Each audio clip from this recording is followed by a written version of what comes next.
Dit-il. Soigner les patients Covid, soigner les autres aussi, c'est le double défi des personnels hospitaliers depuis des semaines maintenant. Saada Souban et Élodie Delevoye ont pu aller voir de l'intérieur comment une clinique privée à Metz s'organisait, et ce en soutien au CHR de la ville. Allez, c'est parti, vous respirez bien dans le masque, hein, d'accord?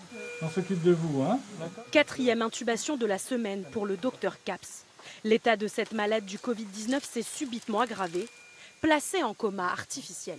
On peut vous prévenir la réa qu'on va arriver? Elle rejoint le service réanimation pour au moins 2 semaines, un service déjà à flux tendu. Donc là, c'est la seule chambre qui reste disponible actuellement dans le service de réanimation. Autour de la patiente, 9 soignants. Il faut la stabiliser, la porter vers son lit. L'urgence à peine passée, le premier réflexe de l'anesthésiste, informer via une application ses confrères des hôpitaux voisins. Et vous voyez que là, je viens de renseigner le dernier lit disponible. Il n'y a plus de lit de réanimation à Claude Bernard à l'heure où je vous parle. Une coopération inédite entre cette clinique privée et les hôpitaux publics du secteur. Tous mettent en commun leur matériel. Ici, c'est une machine vitale qui est prêtée, mais parfois ce sont des masques, des blouses ou du gel, échangés dans toute la région. Nous, on travaille avec le CHR de Thionville, le CHR de Metz.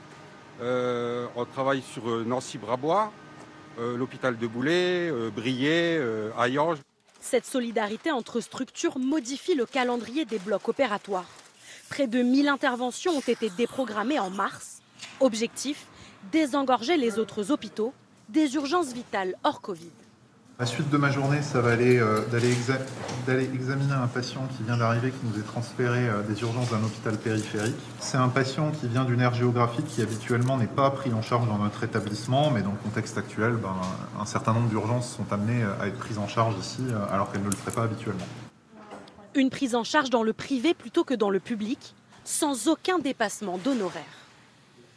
Vous savez, moi je suis soignant, je suis là pour soigner, donc les patients ne font pas la différence, moi non plus. Il n'y a pas de frontière aujourd'hui entre le privé et le public? Non, aucune. Aucune. Depuis le début de la crise du Covid-19, la filière privée a mis à disposition près de 5000 lits de réanimation.